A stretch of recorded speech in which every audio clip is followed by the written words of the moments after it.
Hi, I'm Michael Burke, and this is Money Talks.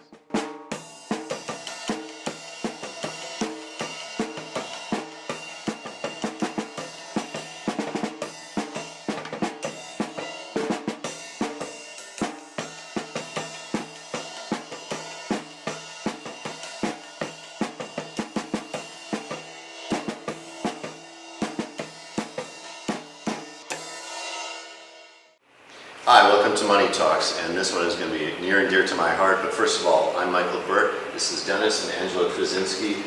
We are recording at the new PetU, the very first day of operation, so that's going to be kind of cool. Dennis is a dog training master. Angela, I think, brings a lot of the business smarts to it. But to give you the location, anybody who's ever been to the former Proper Paws University, and by the way, I took obedience classes with a dog there, or the Dog Days Inn over the last 14 years or so, this is the location, although it looks much different. What are some of the changes you guys have made? We've added a whole new training room. Which we're in right now. Which we're in, which is a training room for the one-on-ones, training sessions. And then we've also added separation, actual fencing, inside and outside to separate the dogs during daycare and those kinds of things. And one thing you do that I've never heard of before, you're not only separating big dogs from little dogs in the daycare, but you actually have three sizes, medium, small, and large, and another one for puppies. Now, your existing business, which is right by Mitchell Field, the original PetU, that only, I think, has two sizes between small and large, so this is a new thing for you guys? Well, you know, with the facility being as large as it is, it has given us the ability to be able to separate even more, to be able to make the sizes a little bit more, you know, the play groups smaller so they give individual attention with the handlers that are out there. Yeah, and by the way, I should mention this is doggy daycare, it's boarding, it's grooming, and it's training, and we'll definitely get into the training in just a bit. Also, people really want to stick around for the second part of the show, which is going to be some amazing demonstrations that Dennis is going to conduct with your own dogs. This is a great location for Racine because there's only one other business like it, and that's out in Caledonia, and this is a much bigger, I think you're going to be able to do a lot. You must have been aware of that, right? That there's kind of a void in the northern half of Racine for these kinds of things? We knew there was a need that needed to be filled. Yeah.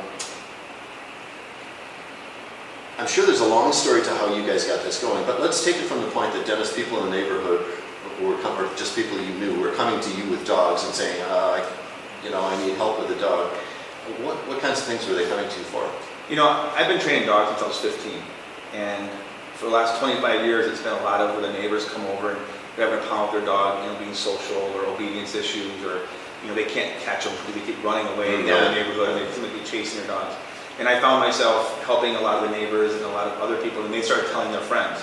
Well, then I started getting phone calls from friends of friends if I could help them with their dog, you know, go to their house and help them. So it really just kind of, you know, really grew really fast once they started seeing the results of the training. Now that became an actual side business, and I believe, Angela, you told me that and many times you would take the dogs into your own home, and then what was the tipping point that turned that into full-fledged business, the original PetU?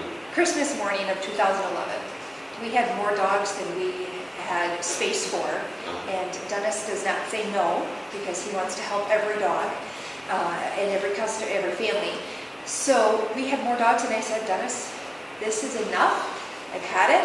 We either need to cut back or go big. And all he heard was, go big. Did either one of you have business backgrounds? Or are you just kind of figuring it out as you go along? We have business sense, but not a degree. Yeah, nobody went to school for that. So that became the first PetU on Hall Avenue by the airport, and what year was that? Wasn't it 2012? 2012, June 2012. This is a real big commitment in monetary terms. Let's talk about some of the, before we get to the four areas of daycare, boarding, grooming, and training. Maybe it's just me as a business reporter, but I'm kind of curious how that pie is split. I would guess daycare is by far the biggest chunk, right? Actually, we do almost, it's a pretty good split between the daycare and training. Okay. They're pretty similar because we do a lot of training. Yeah. One of the things that we do is with our different programs and training, we have a lot of clients that will even drive 45 minutes to an hour to come train. And then we also have our board and train program, which is a dog comes and stays with us for 3 weeks. So I've had dogs from Madison, from Illinois, from Chicago, even from other states to come to drop off. We have 2 German Shepherds from North Dakota. They heard about us, they brought their dogs to us, and the dog stays with us and we do the training. That kind of goes against what I always thought was, the training was always as much about training the person as it was about training the dog. You know, right now a lot of things have changed with the both parents and the family having to work so much. And a lot of times what happens is people just don't have the time to actually spend to train their dog. But once you train them, and now what we do is with our follow-up and our maintenance training, is we show them how to handle and manage the dogs, which then the dogs become much more, behavioral. They behave better, and therefore it's a lot less stress on the owners and the parents. So then the training is much easier. Can you help a dog, like a dog that just has natural fear, fear of other dogs, just lacks confidence? Can you make a dog like that, right? We work with a lot of dogs that come to us like that, especially dogs that come from that have been in shelters, that have been rescued. We get a lot of dogs that have anxiety issues, that have fear issues, and a lot of it is just building the dog up and building their confidence in themselves. And also showing them that, other dogs are safe. They don't have to run from them, they don't have to be afraid. And then we just slowly bring them out of their shell. And you'd be amazed at how many dogs that we've had where either for aggression issues or anxiety issues, fear issues, the owners have told us, and they've looked at me in the eye and said, Dennis, if you can't fix him, we have to put him down, or we have to give him away, because they just can't handle the liability or the issues. And Right, because a dog like that can be dangerous. yes, Yeah. and a lot of those dogs end up going to daycare because we've helped them to show the dog how to behave and the proper management, and showing the owners how to handle their dogs. Yeah. Well, I think those other, besides training, those others don't need a whole lot of explanation. I don't think so. I would like to get to the good stuff. So why don't we see some demonstrations of what you've done, and these will be your own dogs. We'll introduce one by one.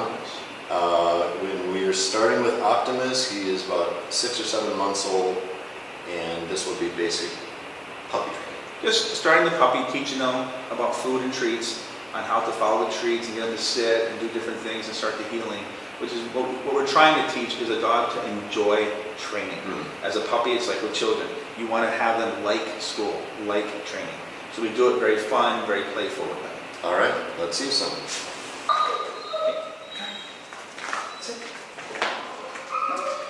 Right now we're teaching Optimus how to follow the treats so that we can start teaching them behaviors that we want. For example, like to sit, and right into the heel position.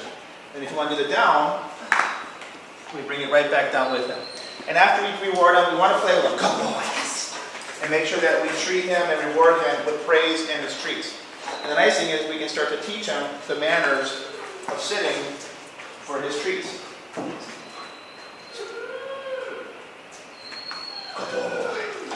So you want to just teach him manners that he gets his treats when he sits, not when he jumps up on you.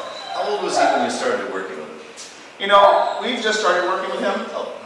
So he's pretty new at this. We're trying to work him. We're going to start training him for obedience and for protection competition that we're going to do.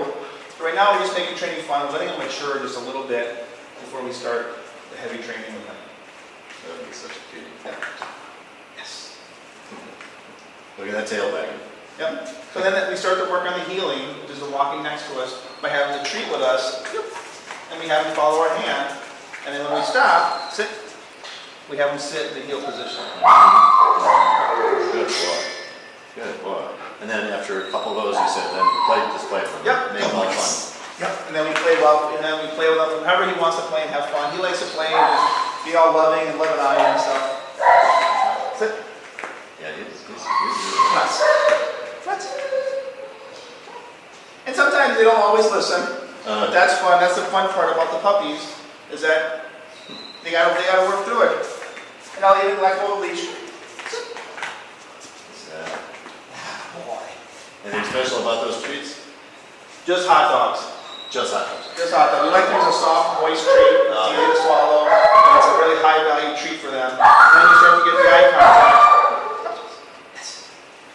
of him looking at you, waiting for his next command. Yeah. All right, that's very cool. Next And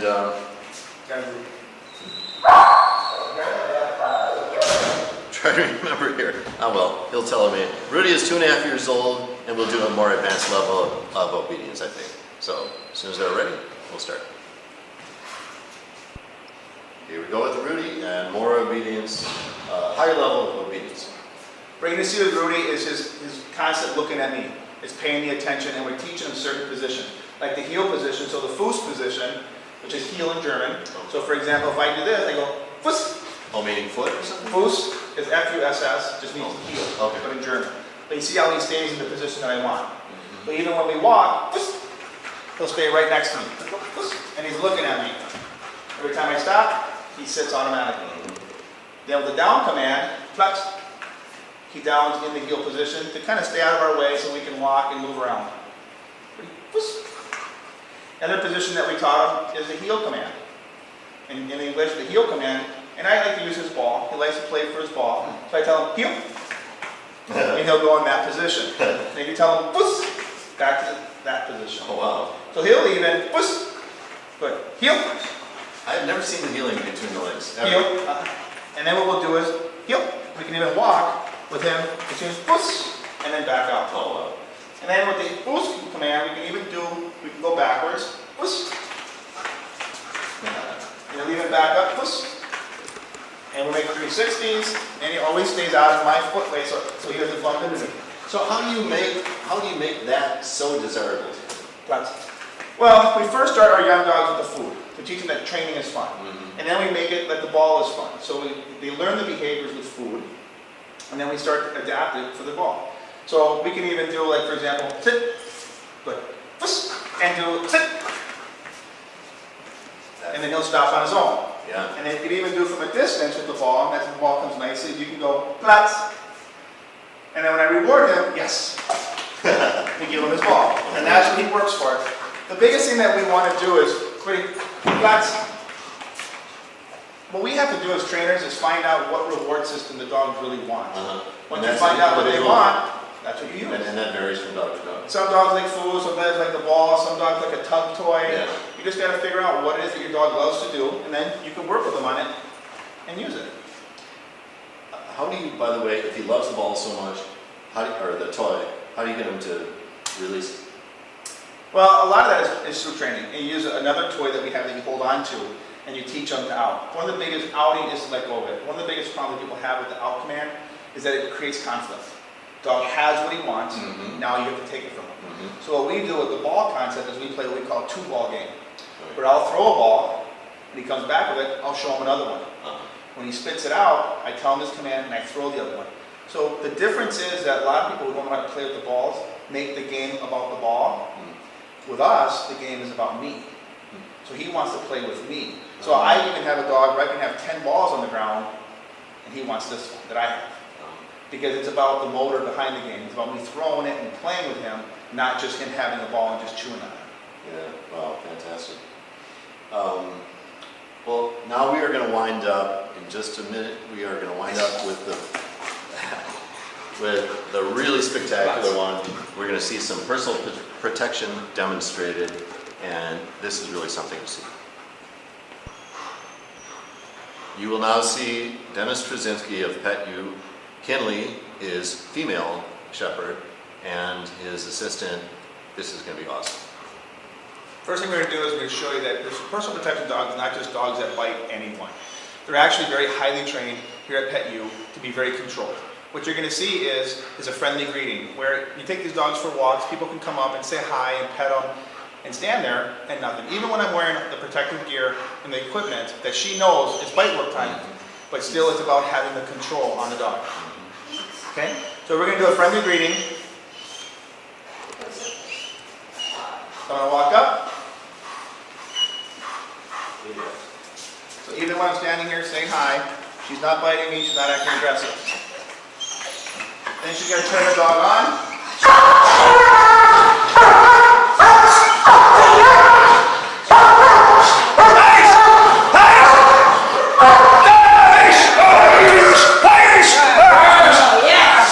Even when you fight her, she bites harder. Stand next to her. leaving, she'll let go even when you're told to. Tell her to leave it. Leave it. Cease. Cease. And now, she's excited. Yeah. Even now, even, we can come up and say hi, Yeah. and everything is under control. Wow. And that's what we want. That's amazing. Well, we are hard to turn off that excitement. Hey Dennis, why don't you just join us for a second? We're going to say bye-bye for now. You've been watching Money Talks with Dennis and Angela Trzcynski at the new PetU 2625 Eaton Lane. Definitely need to check this place out. We'll run the phone number that you can call and the website address. Thanks a lot to our producer, Greg Shaver. I'm Michael Burke. We'll see you next time.